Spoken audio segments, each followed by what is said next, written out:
अपने पति से प्रेम करो, ऐसा हम आशीर्वाद देती हैं। जनक जी की मर्यादा का बांध आज टूट गया। जनक जी बड़े बड़े आत्मा के स्तर पर स्थित है, लेकिन आज जनक जी के वैराग्य का और मर्यादा का बांध टूटा। रोते हुए राम से कहते हैं कि राम किस बाती, अब आपको हम क्या समझाए, आप तो पूर्ण गुणवान शीलवान हो, लेकिन बस आपके चरणों में इतनी प्रार्थना, हमारी बेटी आपके घर पर आ रही हैं, यदि उनसे कोई गलती हो जाए तो हमारी गलती समझकर उन्हें क्षमा कर देना। इस प्रकार बड़ा करुण प्रसंग है रामायण में। चारों बेटियों को विदा की और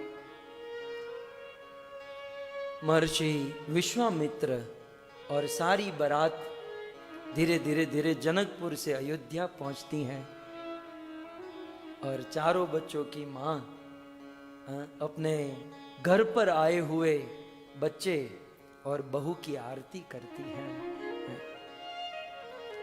सुंदर माताओं ने आरती की और भगवान रामचंद्र, लक्ष्मण, भरत, शत्रुघ्न का गृहस्थ जीवन प्रारंभ हुआ। सुंदर गृहस्थ जीवन। गोस्वामी जी कहते हैं, जब ते राम ब्याही घर आए, नित नव मंगल मोद बनाए। जब ते राम ब्याही घर आए, नित मंगल मोद। जब से भगवान रामचंद्र विवाह करके अयोध्या में आए हैं, अयोध्या में नित्य उत्सव हो रहा है, नित्य आनंद हो रहा है। अयोध्या में मंगल ही मंगल हो रहा है। अयोध्या की धरती पर कोई थोड़ा सा खड्डा करे तो हीरे मोती की खान प्रकट हो जाए। अयोध्या के किसानों को केवल इंद्र देवता को आदेश देना होता था, मेरे खेत में इस समय में इतनी बारिश हो, उस खेत में उस समय में उतनी ही बारिश होती थी। समुद्र रत्नों के भंडार किनारे पर लाकर छोड़ देता, केवल लेकर पहनने की आवश्यकता होती। भगवान रामचंद्र का विवाह जगत जननी माता सीता, इनका दर्शन करते ही अवधवासी परम प्रसन्न, परम सुखमय जीवन बिताने लगे। धीरे धीरे धीरे धीरे दिन बीते और एक समय की बात एक अनहोनी घटी है। राजसभा विराजत रे। गोस्वामी जी कहते हैं, एक समय सब सहित समाजा, राजसभा रघुराज बिराजा। सिया राम सिया राम जय जय राम, सिया राम जय जय राम। एक दिन की बात, राजाधिराज अवधपति महाराज दशरथ अपने उच्च सोने के सिंहासन पर बैठे थे। लाखों की सभा लगी थी और उस समय राय सुभाय मुकुर करलीना, बदन बिलो मुकुट समकीना। सिया राम जय जय राम, राम सिया राम जय जय राम। उस उच्च आसन पर बैठकर महाराज दशरथ का मुकुट हिल गया और उस मुकुट को ठीक करने के लिए महाराज का एक अनुचर एक मिरर लेकर, कांच लेकर महाराज जी के सामने खड़ा रहा। मुकुट ठीक कर लीजिए। महाराज दशरथ उस राज सिंहासन पर बैठकर अपना मुकुट ठीक कर रहे थे। अपने कान के ऊपर दो सफेद बाल को देखा। दशरथ जी ने अपने कानों के ऊपर दो सफेद बाल को देखा, तब उनको ज्ञान हुआ। दशरथ जी के हृदय में बड़ा दुख हुआ। हृदय बहुत दुख लाग। सफेद बाल देखकर हमें भी दुख तो होता है, लेकिन हम ये सोचकर दुखी होते हैं कि अब सलून में जाना होगा, और काले रंग की डाई करानी होगी, हैं? लेकिन दशरथ जी को ऐसा दुख नहीं हुआ। दशरथ जी सफेद बाल देखकर सिंहासन पे बैठे हैं, लेकिन हृदय बहुत दुख लाग, बीत गयो दिन भजन बिना। महाराज दशरथ जी के मन में हुआ कि जीवन का लंबा समय बिना भजन किए बीत गया। भयो न विषय विराग और भवत बसतवा चौथपन, जीवन का चौथापन आ गया। संसार से वैराग्य नहीं हुआ, ईश्वर में अनुराग नहीं हुआ। मुझे अब भजन करना चाहिए, क्योंकि जीवन का कोई भरोसा नहीं। साथ देती नहीं है किसी का, कोविड में तो सबको अनुभव हो गया है। वो साथ देती नहीं है किसी का, क्या भरोसा है इस जिंदगी का, क्या भरोसा है इसी जिंदगी का। क्षमा बुझ जाएगी जलते जलते, सांस रुक जाएगी चलते चलते। कोविड में रुक रही है ना, ऑक्सीजन चेक करते 90 पहुंचा, 89। क्षमा बुझ जाएगी जलते जलते, सांस रुक जाएगी चलते चलते। हो नाम रह जाएगा, नाम रह जाएगा आदमी का, क्या भरोसा है। फिर क्या होगा जानते हैं? फिर क्या होगा? अपने बेटे जो हैं अच्छी सी बड़ी फ्रेम बनाएंगे और फ्रेम में हमारा फोटो डालेंगे और नीचे नाम लिखेंगे स्वर्गवास फलाने भाई। सीधा नरक में गया है, लेकिन लिखना तो यही पड़ेगा स्वर्गवास। और फिर रोज फूल माला चढ़ाएंगे, और जितने अतिथि आते हैं ना उनको कहेंगे हमारे पिताजी बहुत अच्छे थे, हमको सेवा करने ही नहीं देते थे। पिताजी अंदर बैठे बैठे सोचते हैं बीच में कांच है, इसलिए यदि ये कांच न होता तो कान पकड़ कर कहता कि सेवा तो बहुत चाहता था लेकिन तूने की नहीं थी। मरने के बाद सब लोग सोचते हैं सेवा हम करना चाहते थे, किए होते तो अच्छा। दशरथ जी के हृदय में दुख हुआ, जीवन का लंबा समय बीता, भजन नहीं किया। बाजू में गुरुजी बैठे थे।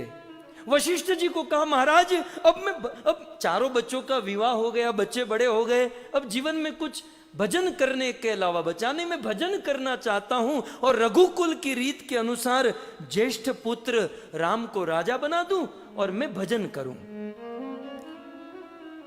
उस सभा के बीच में ही वशिष्ठ जी ने कहा कि बहुत सुंदर निर्णय है। तो दशरथ जी ने कहा तो मुहूर्त देखिए, कब राम को राजा बनाना है और कब मैं भजन के लिए चला जाऊं। वशिष्ठ जी ने कहा तदेव लग्नम सुदिनम तदेव, शुभ कार्य राम को राजा बनाना, तुमको भजन करना है, मुहूर्त देखने की जरूरत नहीं, क्योंकि जिस मुहूर्त में भजन भक्ति करेंगे वो सबसे अच्छा मुहूर्त। जूनागढ़ ने क्या कहा? આજની ઘડી હેજી મારો વાલોજી આવવાની વધામણી જી રે મારો વાલોજી આવવાની વધામણી જી રે સખી આજની ઘડી તે રહિયા મળી हो सखी આજની ઘડી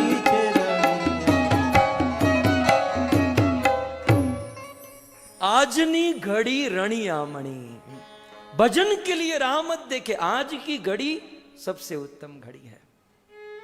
कल करे सो आज कर, आज करे सो अब, क्योंकि पल में प्रलय हो जाएगा, फिर करेगा कब। लेकिन हमारा उल्टा है, हमने सिद्धांत बदल दिया। आज करे सो कल करे, कल करे सो परसों। जल्दी जल्दी क्या करना है, जीना है बहुत बरसों, ये हमारा। लेकिन धन्य है दशरथ जी, वशिष्ठ जी ने कहा, अब भी राम को बुलाओ, अपना मुकुट ताज उन पर चढ़ा दो और आप भजन में लग जाओ। दशरथ जी ने कहा, एक दिन मुझे 24 घंटा दीजिए, थोड़ी तैयारी करूं। 24 घंटा दीजिए। भजन करने में 24 घंटे की देरी कितना खतरा पैदा करती है, ये रामायण सिखाती। और आज आप देखोगे, राम को बुलाकर ताज पहना दिया होता तो राम को 14 वर्ष वन में न जाना पड़ता और दशरथ को मरना न पड़ता। लेकिन भजन करने में एक दिन की देरी, राम वनवास और दशरथ की मृत्यु।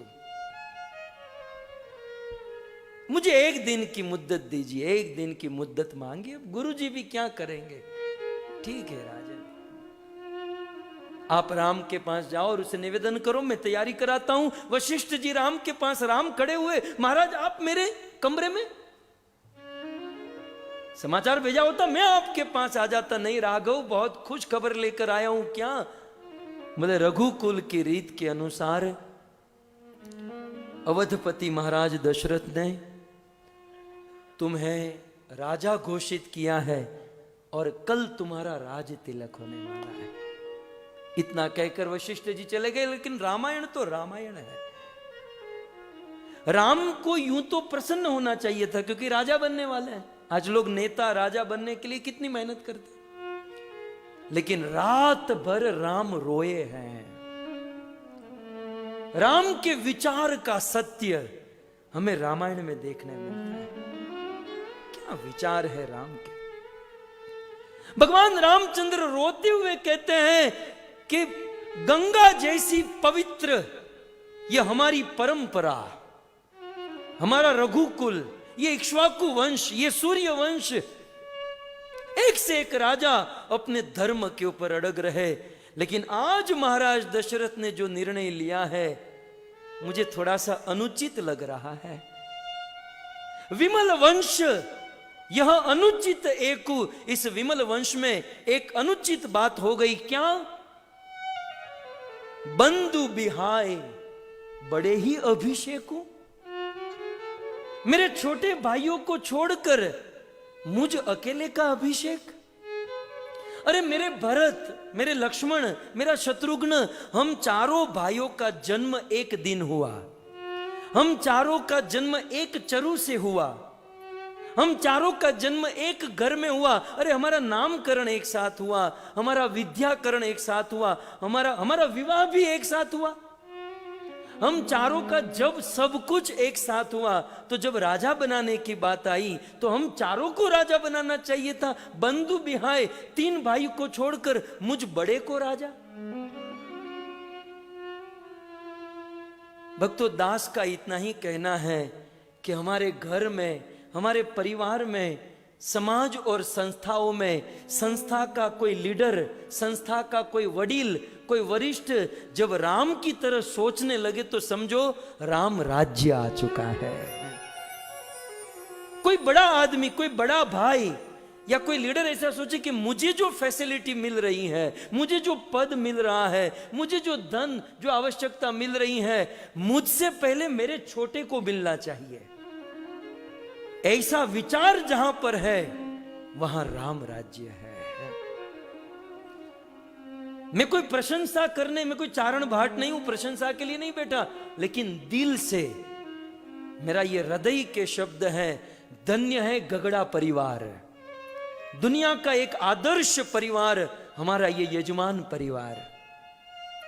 5 भाई है, लेकिन इस 5 भाइयों में हमारे प्राणनाथ कृष्ण प्रभु जो है, एक बार प्राणनाथ कृष्ण प्रभु ने निवेदन किया तो चारों भाई बिना कुछ सोचे, बड़े भाई ने निर्णय लिया है तो बस लिया है। धन्य हो गगड़ा परिवार और धन्य है प्राणनाथ कृष्ण प्रभु। बहुत सुंदर आपने अपने परिवार के बीच में एकता। वास्तव में ये राम कथा, भगवत कथा जैसे भगीरथ कार्य वही कर सकते हैं जिसके परिवार में एकता है।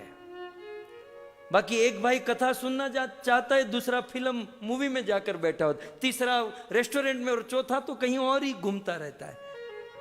लेकिन धन्य है ये परिवार कि किसी परिवार के वरिष्ठ ने कहा कि हम कथा सुनेंगे तो सारे भाई, सारा परिवार, बच्चे, उनके बच्चे सब एक साथ बैठकर भगवत कथा का श्रवण।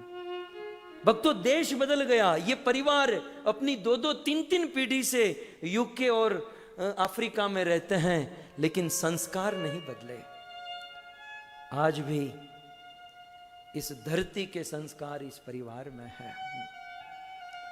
भगवान रामचंद्र बड़े भाई है, रात भर रोए कि ये ठीक नहीं है। दूसरी ओर सारे देवता के मन में चिंता कि राम राजा बन जाएंगे तो दुष्टों का विनाश कैसे होगा,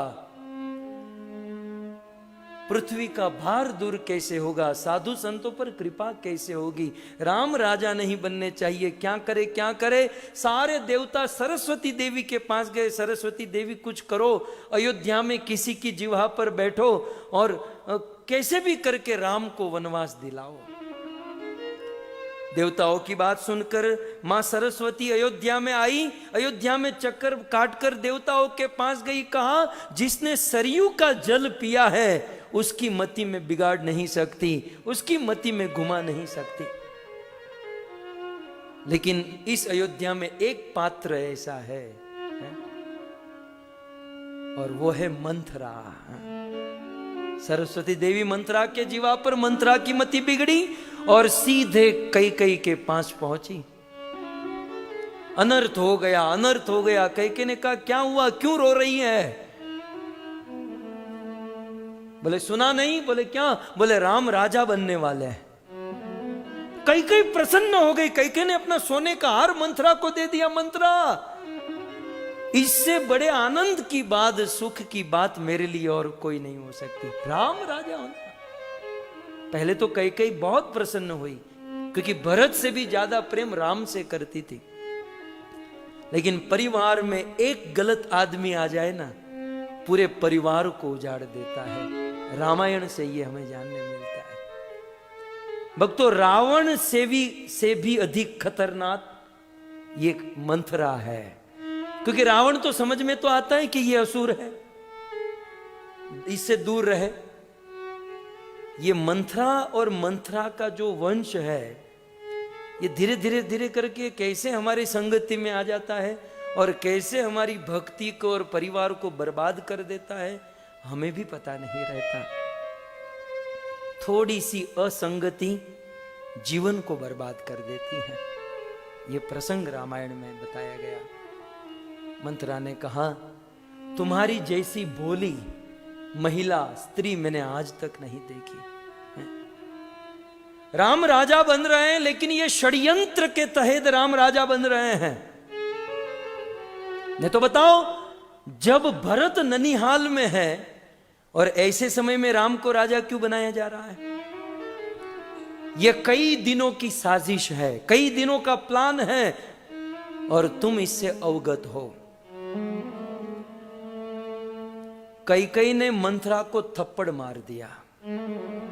घर फोड़ी, घर में आग लगाना चाहती है, घर में झगड़ा कराना चाहती है। अभी भी कैकेयी दृढ़ है, लेकिन अब मंथरा कहती है कि मैं शंकर की शपथ खाकर। अब मंथरा को और शंकर को कितना अंतर, मंथरा को शंकर से क्या लेना देना, लेकिन शिव जी की कसम खाकर कहने लगी, मैं शिव की कसम खाकर कहती हूं कि ये कौशल्या का प्लान है। कई दिनों से कौशल्या कह रही थी और दशरथ जी ने राम को राजा घोषित किया है। अब धीरे धीरे अपनी रेंज में ले रही है।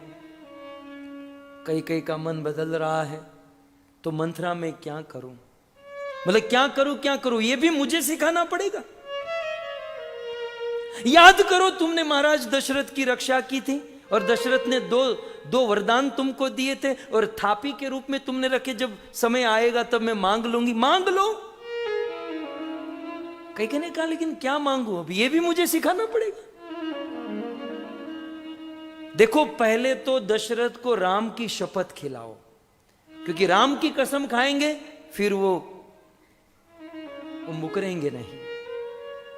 और जब राम की शपथ ले लें तब सबसे पहले भरत के लिए राज्य, भरत को राजा, और राम को 14 वर्ष के लिए वनवास भेज दो, क्योंकि राम रहेंगे तो तुम्हारे बेटे भरत ठीक से राज नहीं कर पाएंगे।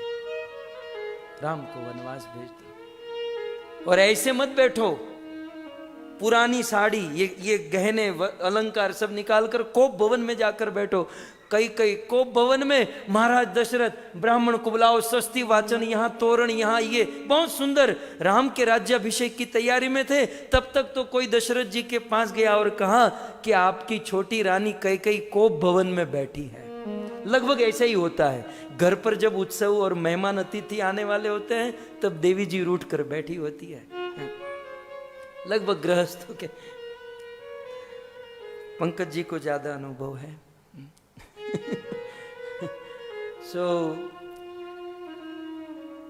दशरथ जी के मन में बड़ी चिंता। अब इस ऐसे अवसर में पत्नी रूठ कर बैठी है।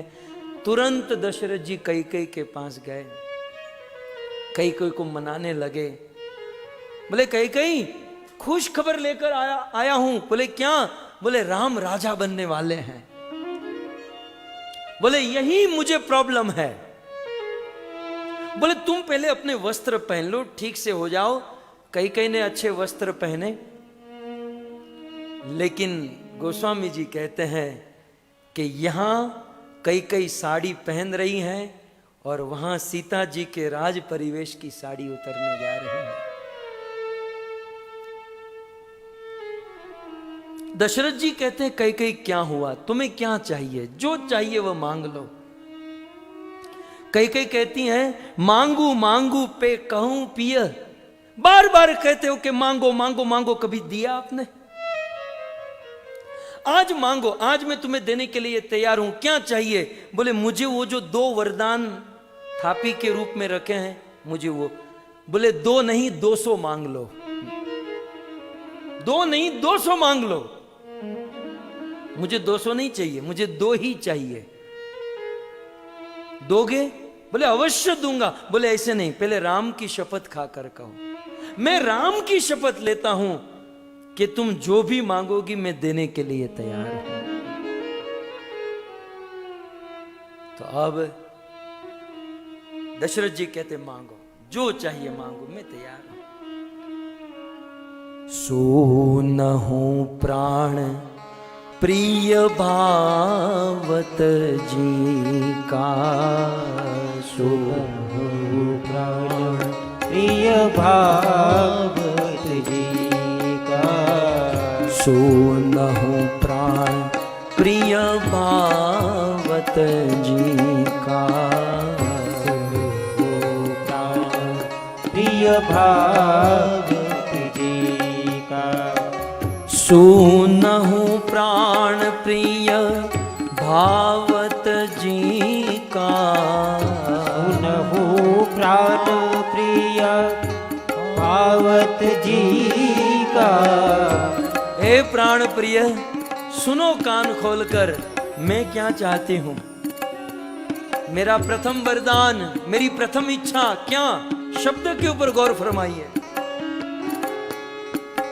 सुनहु प्राण प्रिय भावत जी का। सुनहु प्राण प्रिय भावत जी का। देहु एक वर भरत ही टीका। भर भरत टीका। देहु एक बर भरत ही टीका। भर भरत टीका। हे नाथ, हे प्राण प्रिय, प्रथम वरदान मैं आपसे मांगती हूं कि मेरे पुत्र भरत को, कल राम को राजा न बनाकर मेरे पुत्र भरत को राजा बनाओ। मेरे पुत्र भरत का राज तिलक करो।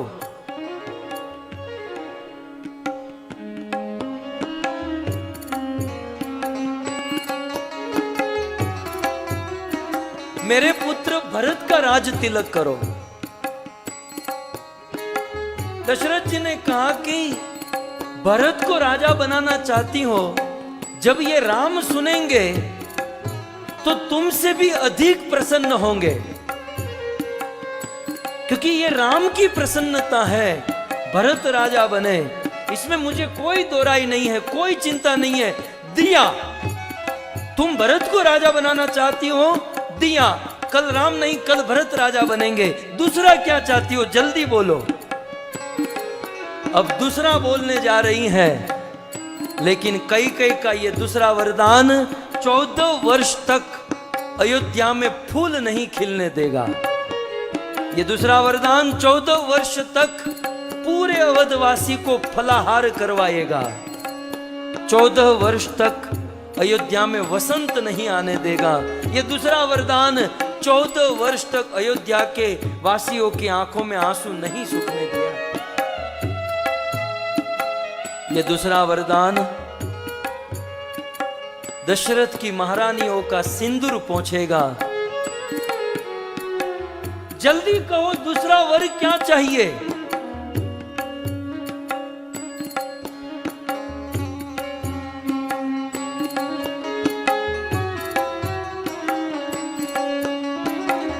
तापस वेश विशेष युदासी, तापस वेश विशेष उदासी, तापस वेश विशेष युदासी, तापस वेश विशेष उदासी। महाराज तपस्वी का वेश धारण करके, उदासीन होकर, वैराग्य लेकर, इतना सुना ना तो दशरथ जी को लगा कि मेरी रानी चाहती है कि मेरी उम्र हो गई और मैं अब वैराग्य ले लूं, तपस्वी का वेश धारण कर लूं और मैं भजन करूं। ये अपने लिए सोच रहे थे। तापस वेश विशेष युदासी, तापस वेश विशेष उदासी, 14 राम 14 बरिस राम वनवासी, 14 बरस राम वनवासी। महाराज तपस्वी का वेश धारण करके 14 वर्ष के लिए आपका बड़ा पुत्र, ज्येष्ठ पुत्र राम वन में चला जाए, ये मेरा दूसरा वरदान है। इतना सुनते ही महाराज दशरथ अवाक हो गए, जैसे आंधी और तूफान आने से कोई बहुत बड़ा वटवृक्ष धरती पर गिर जाए, जैसे सिंह के दहाड़ने से कोई बूढ़ा हाथी धरती पर गिर जाए।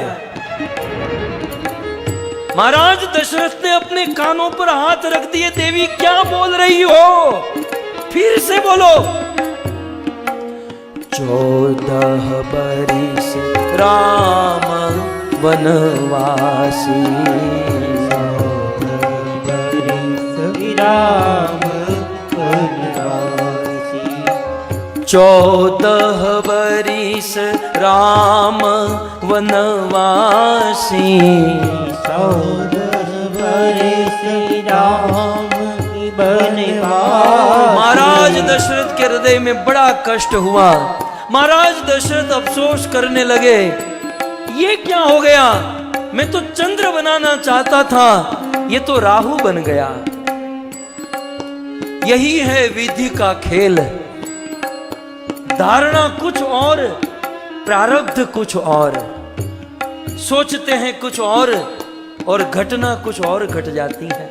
14 बरिस राम वनवासी, 14 बरस राम वनवासी। महाराज दशरथ धरती पर गिर गए और चारों ओर दीवार से केवल यही बात, 14 वर्ष राम वनवासी, राम 14 वर्ष के लिए वन में जाएंगे। महाराज दशरथ के हृदय में बड़ा कष्ट हुआ। महाराज दशरथ कहते हैं कई कई मुझे विश्वास है कि मेरी रानी ऐसा कभी नहीं कर सकती। कई तुम मजाक कर रही हो, कई तुम मेरा उपहास कर रही हो, कई यदि मजाक कर रही हो तो जल्दी खुलासा करो। यदि मजाक है तो जल्दी खुलासा करो, क्योंकि राम के विरह में मैं जी नहीं पाऊंगा। इस प्रकार से जब दशरथ जी ने कहा ना, कई कठोर हृदय से, कठोर शब्द से कहती हैं कि मांगो मांगो मांगो, किसके बल पर बोल रहे थे, क्या सोचकर बोल रहे थे मांगो मांगो मांगो। जब देने की ताकत नहीं थी तो मांगने के लिए क्यों कहा?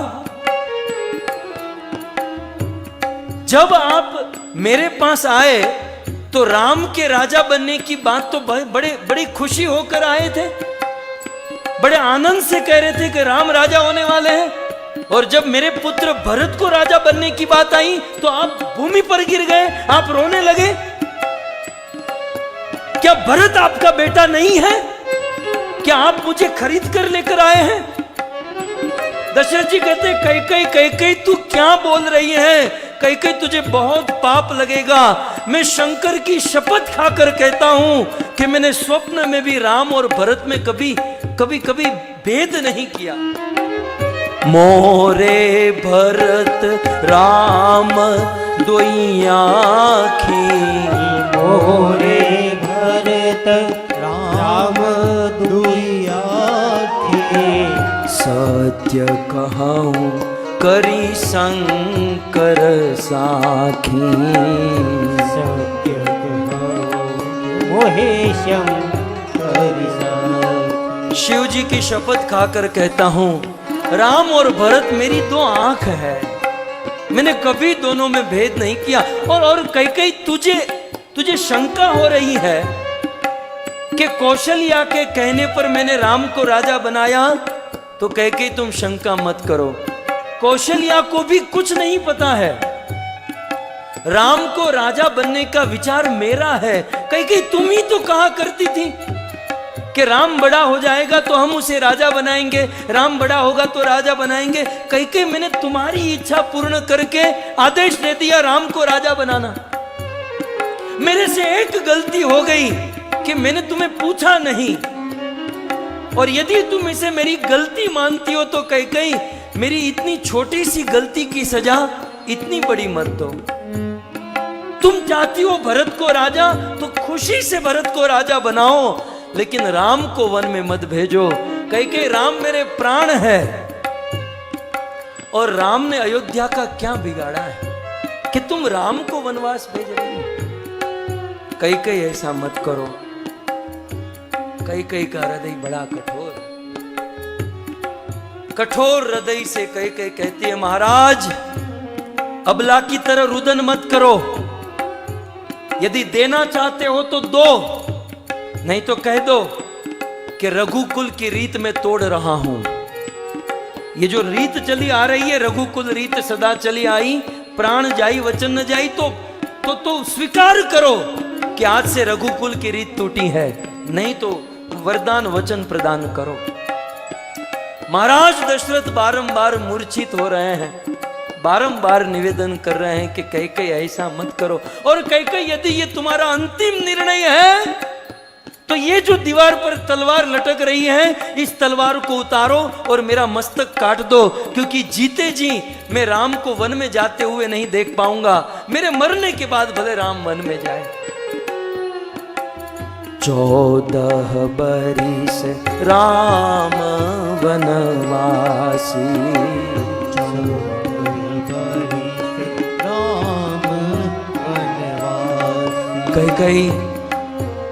कई जब ये बात राम को पता चलेगी ना, ये तो रघुकुल की संतान है, वो तो तुरंत घर छोड़कर निकल जाएगा, लेकिन दो चीज को गंगा जल भी धो नहीं पाएगी। राम को वन में भेजने के बाद तुम्हारा कलंक और मेरा अफसोस गंगा जल भी मिटा नहीं पाएगा। अभी भी कई समझ जाओ, अभी भी मान जाओ। कई मान नहीं रही है। दशरथ जी मूर्छित होकर गिर गए और कैकेयी ने सुमंत्र जी को बुलाया। सुमंत्र जी दौड़कर आए। महाराज दशरथ मूर्छित की स्थिति में, क्या हुआ महाराज, क्या हुआ?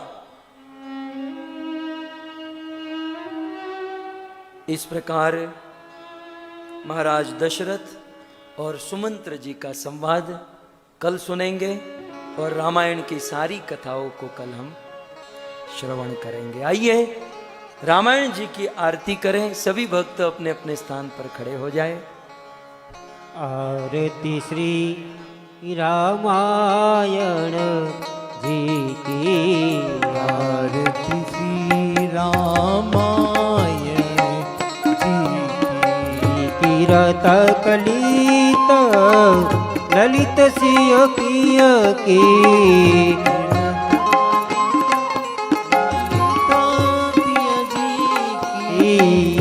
गावत ब्रह्मा दिक मुनि नारद वाल्मीक विज्ञान विशारद, सुख सनकादिक शेषयरु सारद, बरनि पवन सुत कीर्तिनी की, गावत वेद पुराण अष्टदश, सौ शास्त्र सब ग्रंथन को रस, मुनि धन जन संतन को सर्वस, सार अंश सम्मत सब ही की, गावत संतत शंभो भवानी, गुरुभट संभव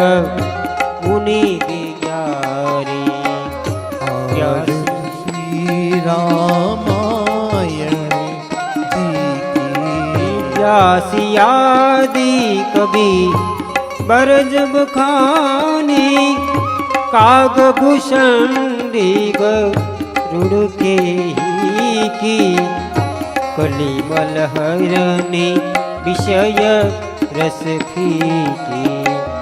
आरती श्री रामायण जी की। सुभग सिंगार मुक्ति युवती की, दल निरोग भव मूरयमी की, तात मात सब विधि तुलसी की। आरती श्री रामायण जी की, आरती श्री रामायण जी की। हरे कृष्ण हरे कृष्ण हरे हरे राम राम राम हरे हरे। कृष्णा कृष्णा हरे हरे, हरे राम राम राम हरे हरे। हरे कृष्णा कृष्णा कृष्णा हरे हरे, हरे राम राम राम हरे हरे। हरे कृष्णा कृष्णा कृष्णा हरे हरे, हरे राम राम हरे जय हरे। जय प्रभुपाद प्रभुपाद जय प्रभुपाद